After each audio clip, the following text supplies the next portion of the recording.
Okay, good afternoon, good morning, good evening, wherever you are, and welcome to already the closing session of our Dresden Nexus Conference in 2022, Biodiversity Stewardship for Vital Resources.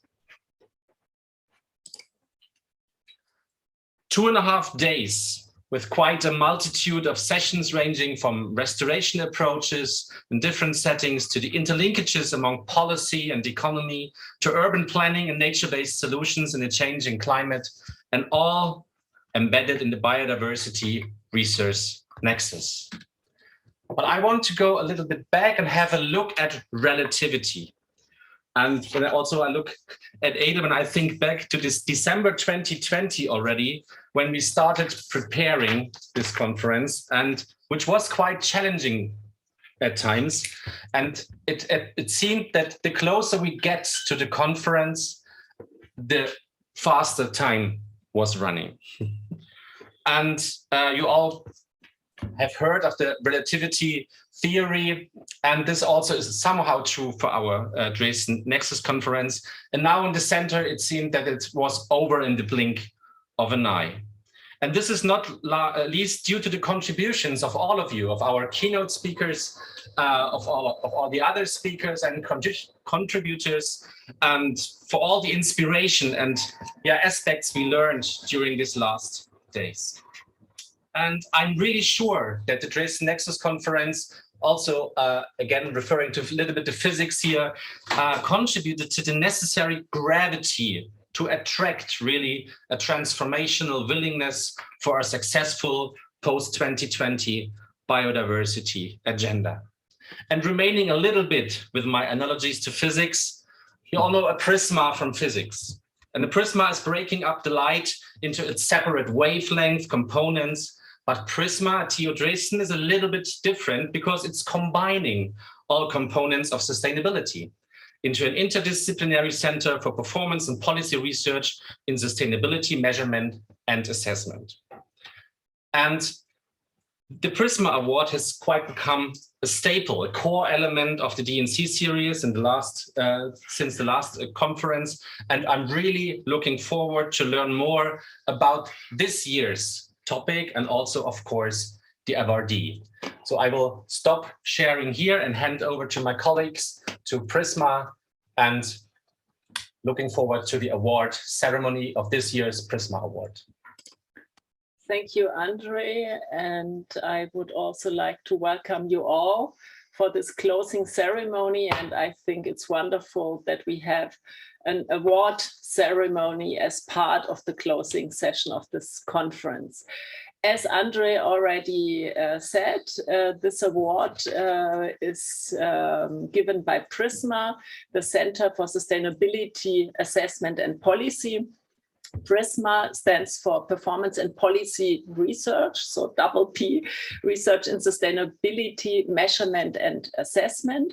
We have 3 different areas. We teach, we develop new concepts, and this is why the Prisma Award ceremony is embedded into the Dresden Nexus Conference. And then we focus on capacity development by consulting politicians, but also decision makers in business and society. So this is the triangle of the 3 different types of work. And the triangle, you're all aware of, the triple bottom line also reflects the usual suspects of sustainability, the 3 dimensions, the economic dimension, the ecological dimension, and the social dimension. But when developing the concept for Prisma, meanwhile, even 6 years ago, we discussed that this would not be sufficient, but that we would also need to take into consideration the spatial dimension and the temporal dimension. And I think during the past 3 days, we had many. I would even dare to say each and every presentation focusing on this issue, that the analysis will change dependent on the geographical scope and also the temporal scope. And this is very often neglected. So therefore we said it's a 3 times 2 dimensionality of sustainability. And therefore, we said, what do we want to do within Prisma? We want to measure and assess, not more, but also not less. This is our vision at Prisma. And if I say our, these are meanwhile 35 scholars, mainly professors from different areas of TU Dresden, of Dresden concept. So the also research institutes here in the city, but also meanwhile from other universities and research institutes worldwide. So if you are interested in joining our movement, then just reach out to us. You even find all the necessary information on our website. What is the mission? I already referred to the 5 dimensions, or 3 times 2, so you could say 6. And we conduct research on the assessment, but also on policies of sustainability. And this connects nicely also to the Dresden Nexus Conference, because it's not only about developing new concepts and another new concept and another new concept, but really bringing this to the specific area of work. And with this, we also work in interdisciplinary settings. If you go on our website and look at the background of our colleagues, you see they come from different disciplinary backgrounds. But it's not only about interdisciplinarity, but also about transdisciplinarity. That means we really also look at the outcome and impact of our results. And as the rector of United Nations University often says, it's policy impact from the outset. Mm-hmm. So you have to start with policy impact and then derive your research question. I would say we do both. We have this policy pull approach so that we identify research questions from politics, from policymakers, decision makers in companies, but we also have the science push approach. And I think we also saw during this conference presentations that really do basic research, develop concepts, and then the task is, maybe it's even harder than to bring the results to politics. We are an interdisciplinary team. That means also our subjects of assessment vary widely. We look at systems, at institutions, organizations, in my case as a business researcher, for example, companies, but also individuals when it comes, for example, to behavior, and more for the engineers and natural scientists at products, processes, or even materials. We also had presentations during this conference on the different subjects of assessment. And now we already come to the award. Now you know what Prisma is about. And then we thought, okay, yes, we are a group of, meanwhile, 35 scholars. We could just focus on our own work, but then we said, no, we want to connect to others via conferences, like the Dresden Nexus Conference, via workshops for specific topics. We also connect with research projects, interdisciplinary, transdisciplinary projects. But then we said, this is always like developing existing networks, but we also want to be really open for each and everyone out there. And therefore, we started, as André already said, for the last Dresden Nexus Conference 2 years ago. And that means then 3 years ago, because we had to discuss until the launch, the Prisma Award. And I can say here that meanwhile, we got also additional funding. So the award is financed for at least longer than my term of office. I will be long retired, and then there will be still funding for the Prisma Award. That makes me really happy that it's not just a one-time award. We said, and this now applies also for the future, just in case you want to submit a paper for the next Dresden Nexus Conference. It should not be older than 5 years and be published in a peer-reviewed scientific journal. It should have a substantial contribution to the field of sustainability assessment and policy. And it always then says regarding to the specific DNC topic. So last time it was, for example, circular economy. And this time it's biodiversity for vital resources. In case of newly developed methods, the paper should cover empirical findings, but not only research, as I mentioned already, but also their applicability. We also said that patents can be accepted. I referred to the integration of engineers and natural scientists, so that also could be a submission. And all disciplines are appreciated. So, and this year's time, it's the biodiversity topic. We had 50 applications. I think that is quite nice, from 17 countries and all continents. And as the focus was really so narrow, so sustainability assessment and policy and biodiversity, I think 50 is quite good. Papers published in journals of many different disciplines. So you see just a selection here on the slide.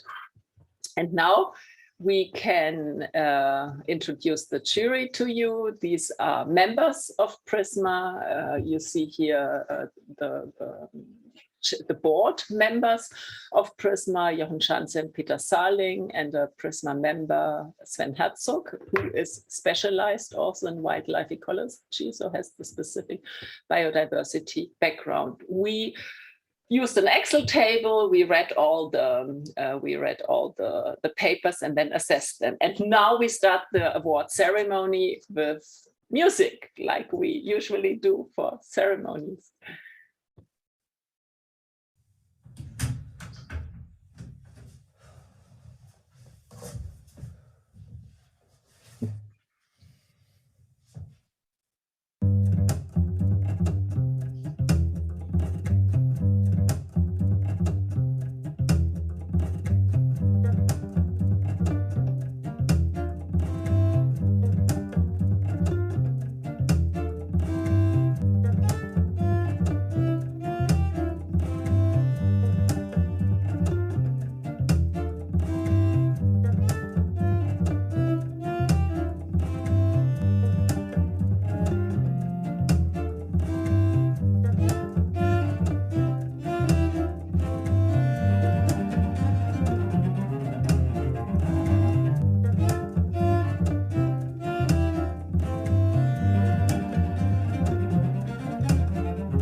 Yeah, thank you to Christoph Heesch. So the pandemic also stimulated new ways of doing music just with one person. So I was really impressed by this music.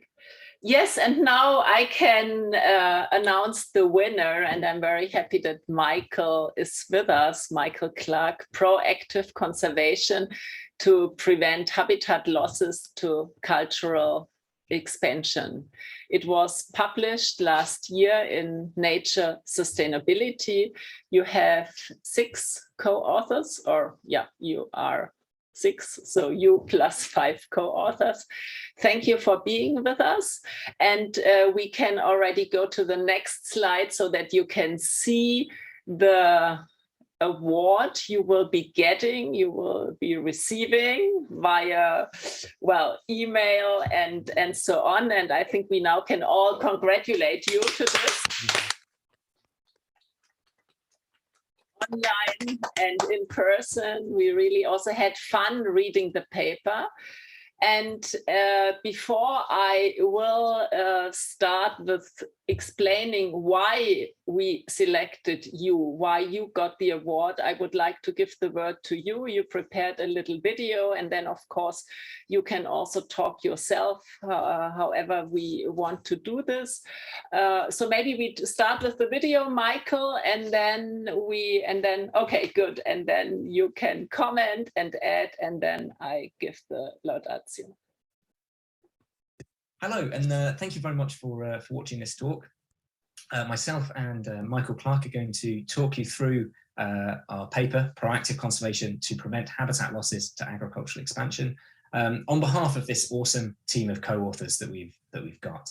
Before we get started, I'd like to say thanks, obviously, to our co-authors, and also thank you to Prisma, to the Dresden Nexus Conference, and to the Technical University of Dresden. So, we're talking about agricultural expansion, and as I'm sure you're aware, agricultural land has expanded very rapidly across the world, particularly over the last 200 years or so. Now, perhaps 50% of habitable land on Earth is occupied by agriculture, and this has had a huge impact on the whole biosphere. So agriculture is a major emitter of greenhouse gas emissions. It's the dominant use of water on Earth. And what we're interested in, particularly in this talk, it's a major threat to biodiversity.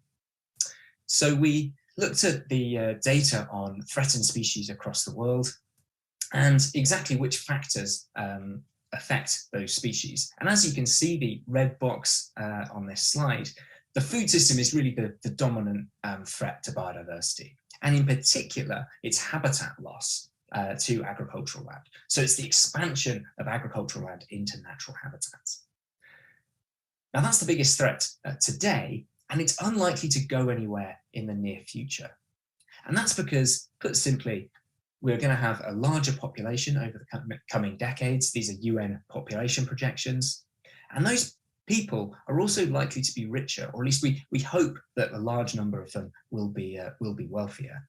And this means that they're likely to be consuming more calories, and in particularly more meat and more other animal products. So here we've got per capita GDP on the x-axis and per capita food demand on the y-axis. So these two things combined are likely to drive future agricultural expansion, potentially at a really great threat to biodiversity. So to answer this question, we need to know 3 things. The first is how much agricultural land will we need and where will this land use change occur? The second is which species will be affected by this agricultural land cover expansion or contraction. And the third is what can we do to reduce these impacts while providing safe and nutritious food for the world? So the first part of answering this question was to model agricultural land use change at highly spatial scales. To get a start on that, we need to know first how much land will there be. And so to do that, we have estimates of national food demand from demographic, economic, and trade projections paired with country-level yield projections. And so those were taken from global economic equilibrium models. The second part is saying, where will it go? And so to do that, we developed new statistical models to explain past changes in agricultural land. And those are based on fine-scale data of current agricultural land use and predictors of agricultural land cover change. And so those predictors include things like agricultural suitability, proximity to agricultural land, distance to markets, and so on. Then the last part is to combine the first and second to iteratively model agricultural land use change at highly spatial scales within each country. And so this is what it looks like for Uganda from 2015 to 2050 under business as usual land cover projections.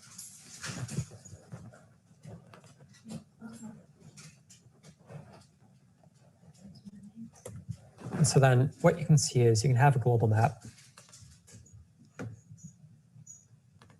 that shows the current percentage of each cell that is under agriculture. And so this includes both cropland and pasture lands. Then what you can do is you can overlay the change in protected percent of each cell that will be in agriculture between 2010 and 2050.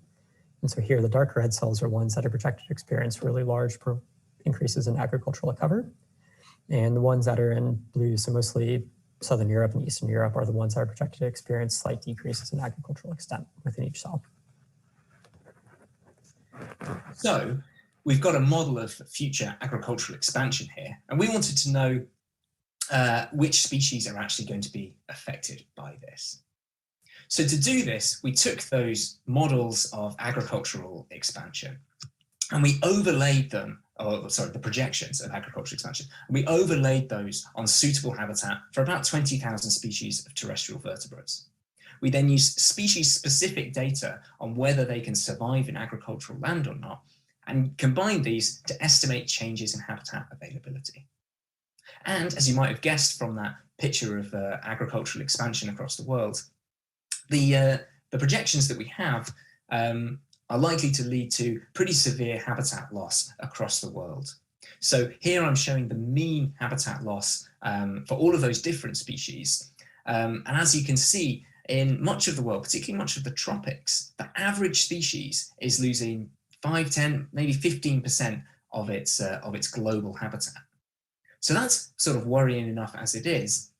But if you look just at the species that are in real trouble, those that are going to lose a quarter of their remaining global habitat, things get really concerning, because you've got literally hundreds of species, particularly in Western and Eastern Africa, that are going to lose a quarter of their global habitat. And these species are going to be at serious risk of regional or perhaps even global extinction.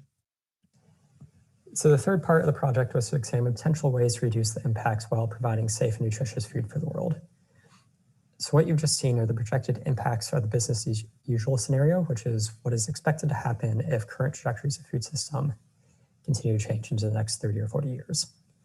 What we then did is say, here are potential ways to change the food system and reduce the pressures of agricultural biodiversity.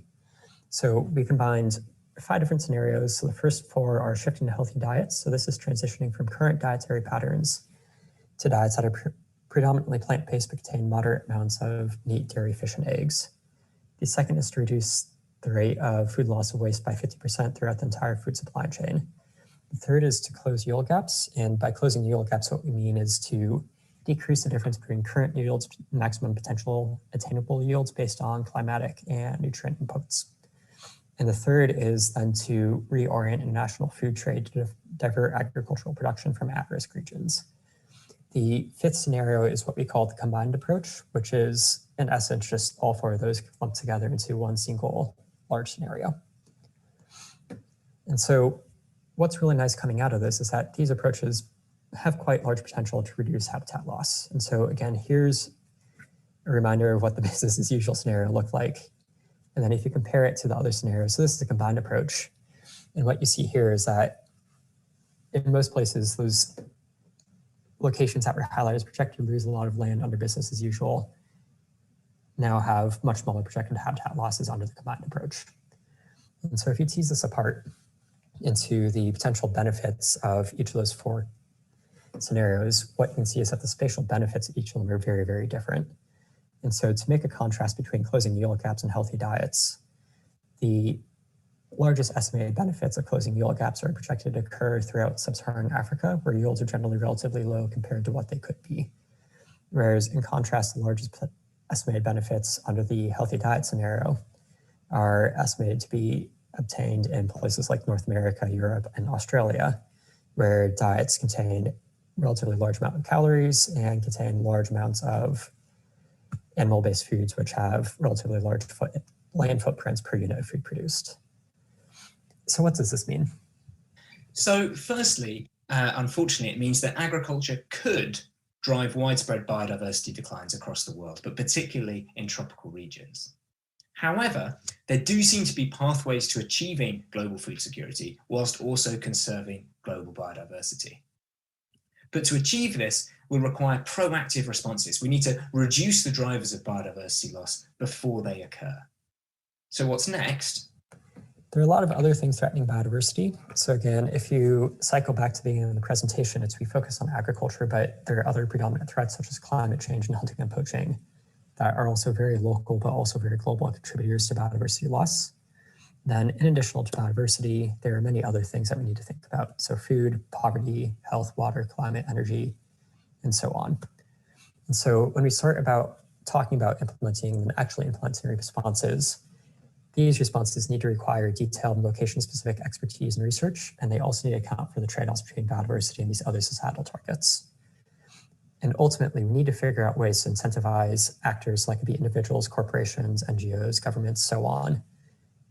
We need to find ways to incentivize them to move quickly, but to ensure that the changes that we think about implement and they start to implement are fair and equitable, both at local and global scales. So thank you very much for listening to that. And again, thank you very much to Prisma and the conference for having us. And please do get in touch if you're interested. I think there's a huge amount of work to do here, and I think a huge amount of overlaps with other areas of research. So this is the article if you're interested. And yeah, please do drop either me or Mike an email if you'd like to discuss the research anymore. Thank you very much.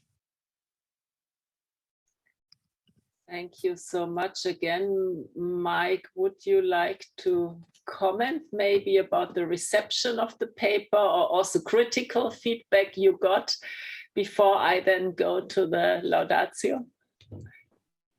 Yeah, thank you. I think before I get to that, just again, want to reiterate our thanks both from myself and Dave, but also on behalf of the rest of the authorship team. So unfortunately, none of them could be there because time zone differences with California, or a few people actually caught COVID yesterday. So I'm currently here talking for everybody. But yeah, so thank you for Prisma, from the Nexus Dresden Conference, and from the Technical University of Dresden. It's incredibly flattering. And I think we, again, on behalf of everybody, we all appreciate it because we started this project, oh boy, in 2018.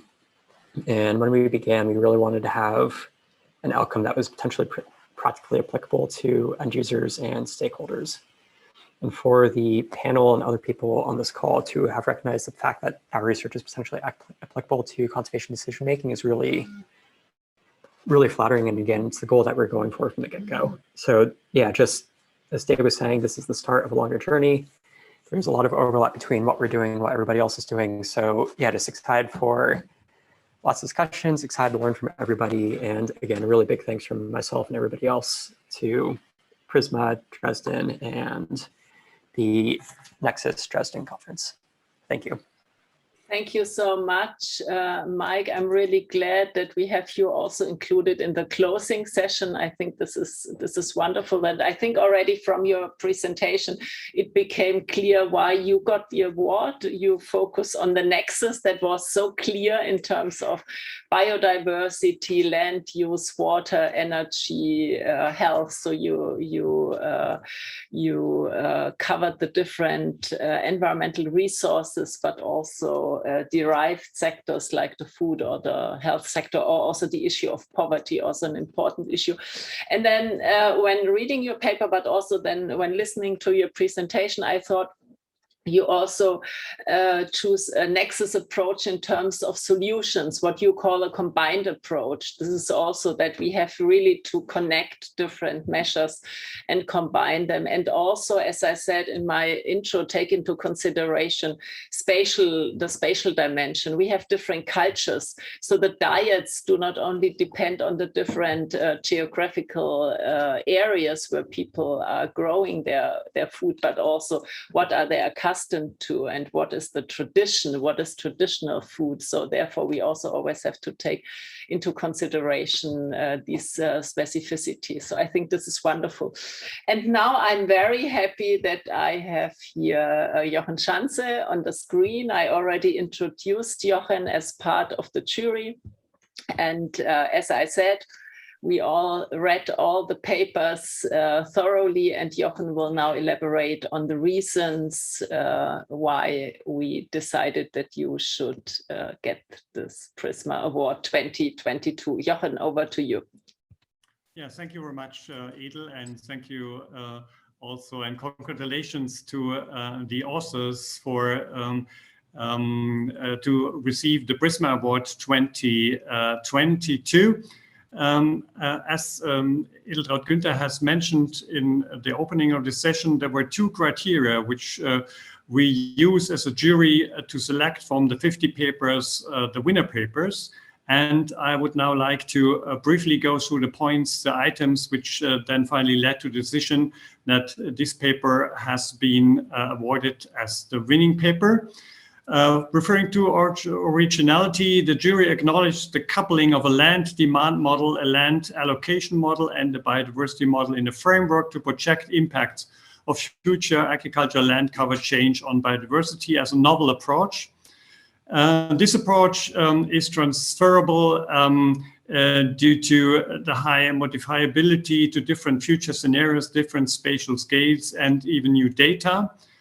The empirical findings cover almost the entire Earth's ice-free land and current agricultural land with relatively high spatial and temporal resolution of 1.5 times 1.5 kilometers around the globe, and with a high temporal resolution of 5-year steps from 2010 to 2050.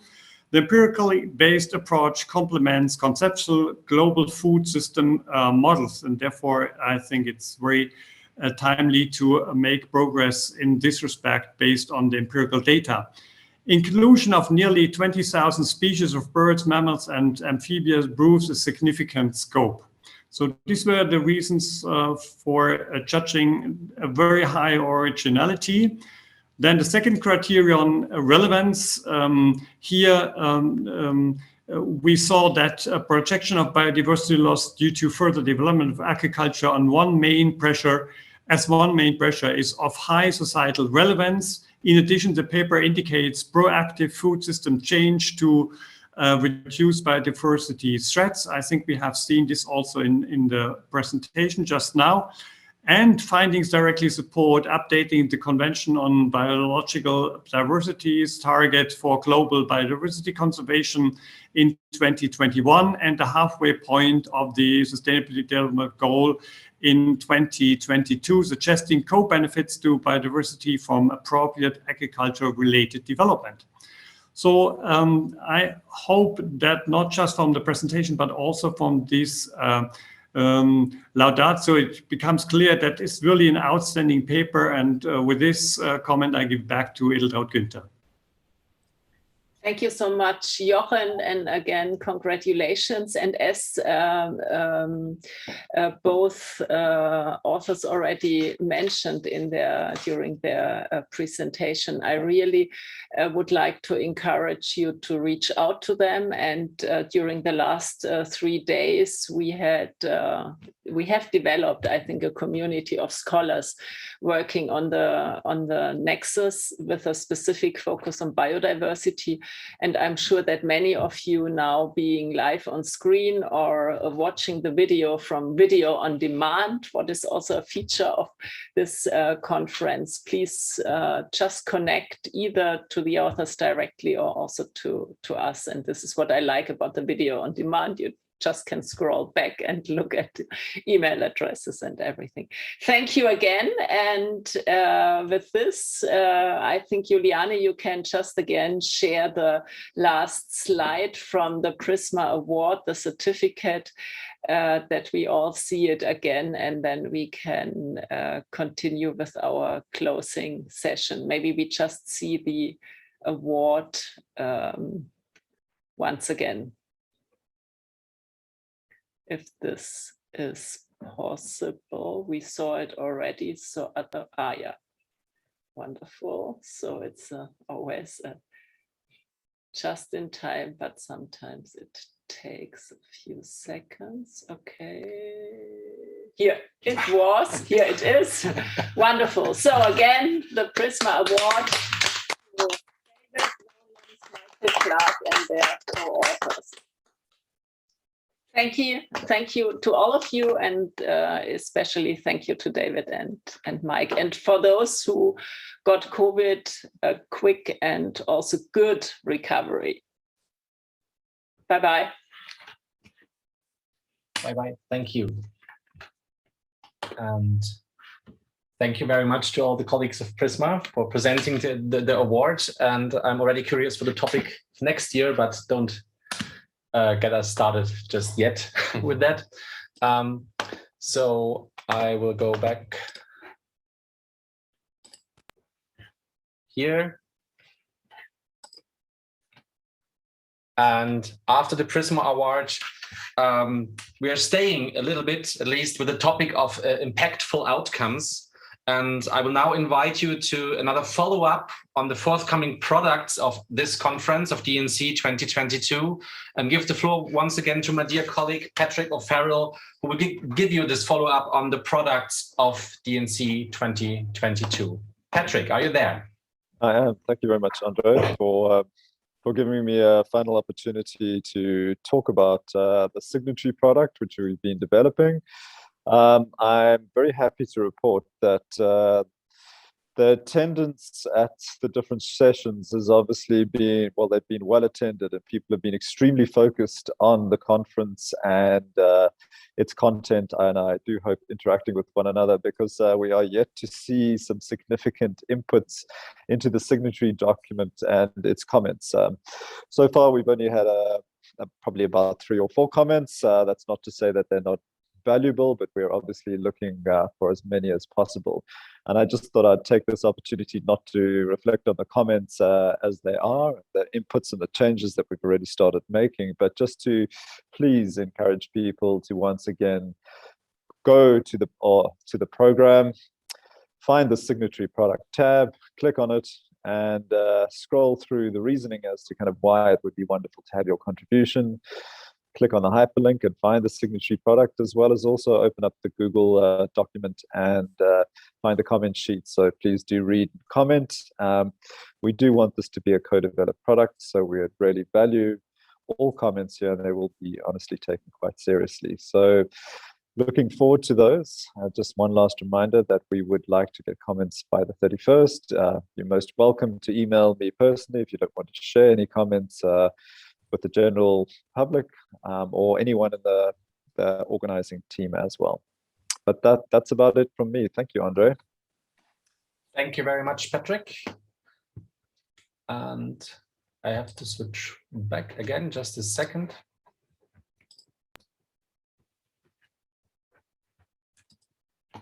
Because there's one more thing, and I will take the opportunity to give the advice to another product, so to say, where I'm also very proud to be a part of, which was and still is the Saxon Dialogue on Biodiversity. And one of the outcomes there is a digital publication as a knowledge product from this event series, which was a dialogue with the general public, mainly here in Dresden and Saxony. And you find here the link to the website. And please also, you're very welcome to get, of course, read it, get hopefully some valuable information out of it, but also get in touch, come back with advice, what can be maybe adjusted. We are really also looking forward for exchange here. And we are also proud that this is supported by the Saxon government, also with the EQ prize as Dresden Nexus Conference. And I also look forward to stay in this tradition in the future. Now, going on, who would be better to sum up the diversity of the like this? I will start putting so much diversity of the last days than the head of the research area Landscapes, Ecosystems and Biodiversity here at IOER, and as a professor for urban development at the Faculty of Architecture, and hence also a part of the School of Civil and Environmental Engineering at TU Dresden. So Wolfgang, please. Yeah, André, thank you very much. And to everyone listening to us, from my side, also a warm welcome in this closing session. First of all, I have actually really to apologize myself because I cannot highlight everything. We gathered all the informations from all the sessions try to do our best, and the list is super long, believe me, which is fine, because that shows that we have quite nice, quite detailed and interesting results within all the sessions, within all the keynote discussions in our conference. So I will highlight only few points which I found remarkable, and we will provide, of course, the results further on, and then you can have more insights into what has been put together. So first of all, and with a view to the upcoming Kunming negotiations in September, October this year, there's a clear statement being made that we need strong biodiversity restoration, nature positive net gain and protection targets, hopefully to be an outcome of this Kunming event in the future. And what was becoming quite clear in the discussions was that we should not stay with that. We need actions. I mean, the targets are the one thing, but then it has to be put on the ground. And I think this is quite important and is valid for several workshops and sessions that we had within our conference. We need cross-scale integration and an Earth system perspective. That was also a clear outcome, not just of one session that had this topic already in the title, but it was named in different sessions that we need this cross-scale integration perspective, which seems to be quite important to come to good results. Relational values and planning. We need a strengthening of human-nature connection, and we need to avoid the loss of nature experience, which we have seen also in the keynotes. It's so important, to bring nature and people together again. A need that has been pointed out is the integration of local communities, and particularly including vulnerable groups. I mean, we work in democratic systems. We look at the majority, but don't and shouldn't we have a closer look to particularly the vulnerable groups? I found that really remarkable, and think we should highlight here. Urban green mapping is so important for qualified decision making. Without the information, there was also an outcome not just of this session, but of several sessions. Without the green information in the background, we will not reach positive decision making towards sustainability. Sustainability assessment can be, should be, and should become an even more prominent, important tool for sustainable decision making as well. Participants emphasized in that session the systemic perspective of the sustainability assessment and its role for reaching the SDGs and circular economy aspects. The role of sustainability assessment as a tool for decision-making, as well as a way to promote dialogue between scientists and policymakers, was highlighted. But of course, this tool can be improved. And I really believe reaching also not just the regional level, but also the legislative level. With such a tool like sustainability assessment and sharpen sustainability assessment in the future, that really is a good lever and a good leverage point for creating actual sustainability or sustainable pathways in the future. We also had a group talking about building stocks and creating circular value. And then we are at the nexus approach again between biodiversity on the one side, the built-up area on the other side, and how this should fit together. And one remarkable outcome here was a comprehensive understanding of circularity in built environment is required, which takes into account recycling, yes, of course, we know, as well as approaches to increase efficiency, e.g. light construction, but also slow down the flows, which is a way to sufficiency from my point of view. And I think we should put more emphasis on sufficiency solutions in the future, and not just only see how we become technically more efficient. Biodiversity in urban development. You need, again, qualified information on biodiversity and green infrastructure to convince our urban planners.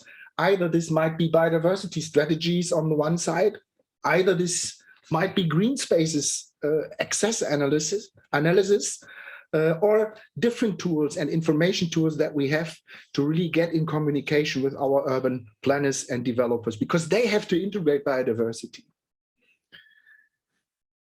Promoting corporate biodiversity management, so bring also the economic and management sector together with biodiversity experts and biodiversity knowledge. So cooperation between business and diverse stakeholders to gain biodiversity know-how is essential.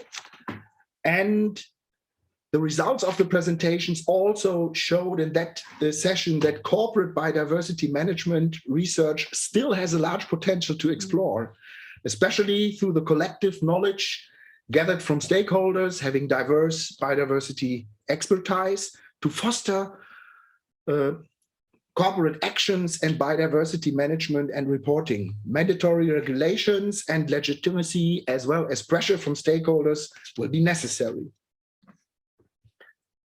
If we have a look at the SDGs, then resource neutral engineering becomes also quite important. So it's really is highly necessary for reaching sustainability to have a closer look into how we can make engineering resource neutral. And if you have a closer look in the presentations and the recordings, then you will see also pathways how to do this.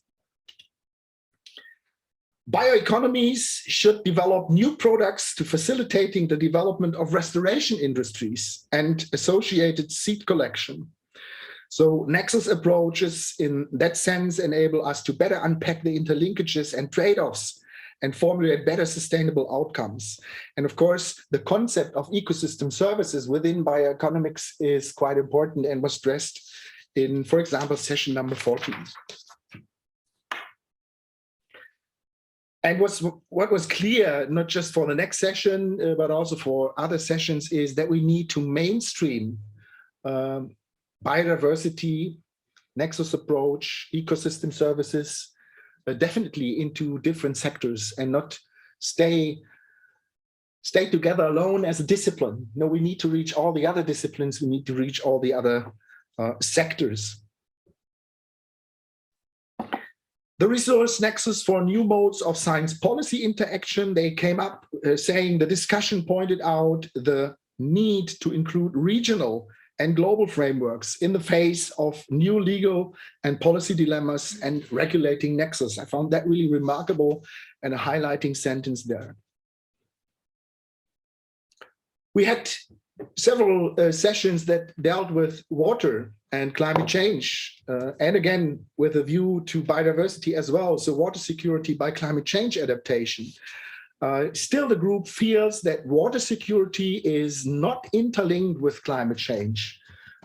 I thought we would be further there, but that session and the group stated, no, we need to interlink this even better in the future. We had a special light on coal regions transitions, particularly because this is also a regional background within our area here in the lower in Saxony and Lusatia region. And they stated current geopolitical events send negative market signals for coal phase out for some coal regions, as coal previously exported from Russia tends to be replaced by coal exports from other countries such as Colombia, Indonesia, or South Africa. And this is, of course, quite important because, I mean, we wanted to get rid of coal and reduce our CO2 footprint in Germany and all over the world, but this seems to be really super problematic under the current situations. Agricultural practice, climate change and biodiversity, they state variety of agricultural and land use practices can help preserve, boost biodiversity, withstand climate shocks and benefit environmental and economic sustainability. And I marked from my side, so create also agricultural diversity. That would be my outcome being added to these session results here. So we do not talk only about biodiversity, but agricultural diversity, which helps us to create biodiversity as well. And we had some insights from the international course on restoration towards green recovery. Importance of indigenous knowledge was highlighted here. Livelihoods and the emphasis of stakeholder partnerships towards a green restoration of ecosystems. And we had certain studies being evaluated within our Leibniz group on biodiversity research. And we found out that those endangered native indigenous languages, they are closely combined with those spots where we have the highest biodiversity, which is under super threat. And therefore, I would absolutely appreciate this statement that we have to highlight the importance of indigenous knowledge here. We had an open session as well, people, nature, agriculture, and all presenters there highlighted the social aspects and benefits that derive from biodiversity. The benefits of biodiversity for society was clearly elaborated.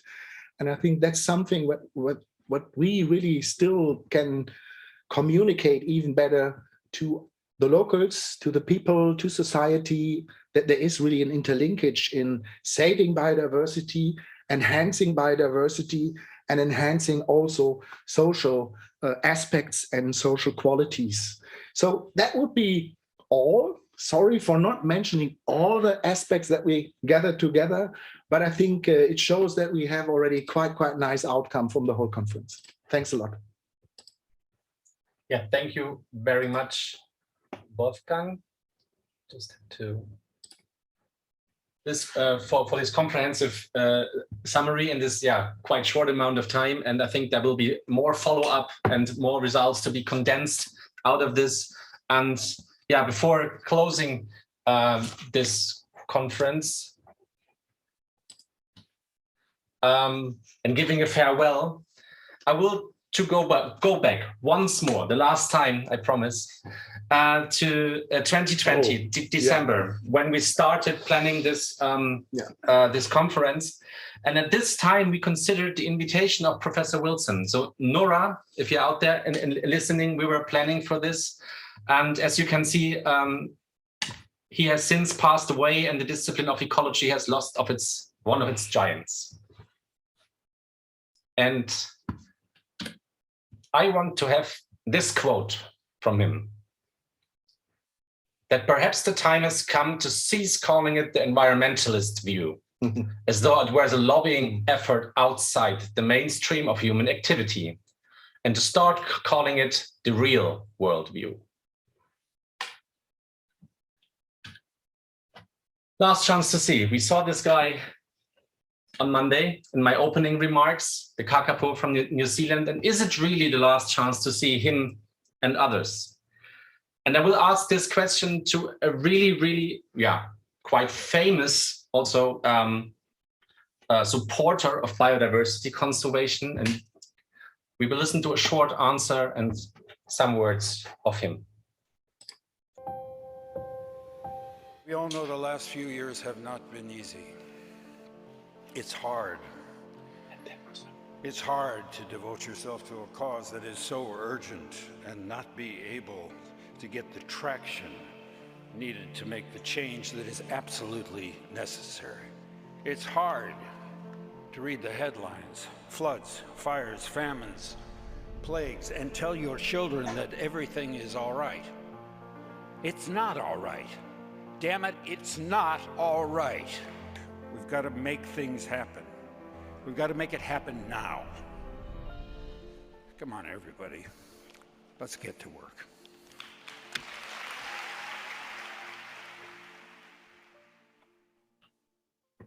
Let's get to work at the coming COP meeting in Kunming. Let's get to work in this decade of ecosystem restoration, and at last put a question mark here at last chance to see. And talking about action and let's get to work, I will also use the opportunity that maybe some last words from our keynotes who are present here in this room, and I would ask maybe Yen in a few sentences, what is your take-home message from the last few days? I mean, just in a nutshell, those words there from Harrison Ford And also, those were the exact words uttered to me from Hal Mooney, who was involved in the Millennium Ecosystem Assessment. When we embarked on the IPBES Global Assessment, the first thing he said to me was like, let's get to work. Like, we have so much to do, and the urgency is felt within me. I hope people feel the urgency within them, but also the positivity. It's not doom and gloom. You know, we're all here to move the needle a little bit. So this conference was excellent, highlighting kind of the nexus elements of how we do this in a cross-cutting fashion. But yeah, let's all get to work, and we're all here to support each other in this movement. Thank you very much, Jen. And I'm personally happy to follow your work on pollination in the future as well. Thanks again for being with us. And Professor Tan, what are your words? Well, I think I have to send a congratulations message to the three institutions for organizing this conference. It has been wonderful. I certainly felt that I've learned a lot listening to all the different presentations, and the idea of nexus, which is quite a new concept to me, I have to say, really was brought forth through all the presentations that were included in the conference. I actually don't think that we need to get to work. I think we're already working. And I also feel that sometimes it's important to think that we're doing this not just for the biodiversity, we're doing this for ourselves. Therefore, it's at our own interest to start action, just to take care of our own humanity. Thank you. Thank you very much. And thank you all, like all the keynote speakers, for your inspiration. The two who are here and the others maybe watching, to my co-organizers here, to all the contributors, to all the speakers, to all those listening just, and please follow up on us. Please use the options you have to contribute also to our products. This is a collaborative participatory tool, so please use it. I'm really, really looking forward to this. I also want to take the opportunity to thank the DFG, the German Research Association, to support also this event with some funding, and these guys. And I have to get up here.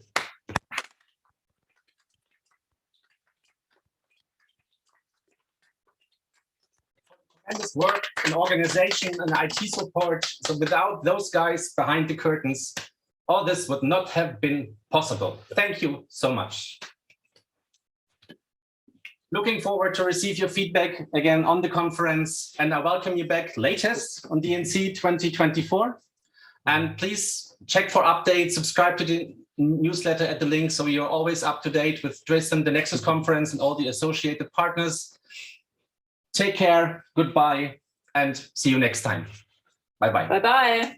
Bye, tschüss.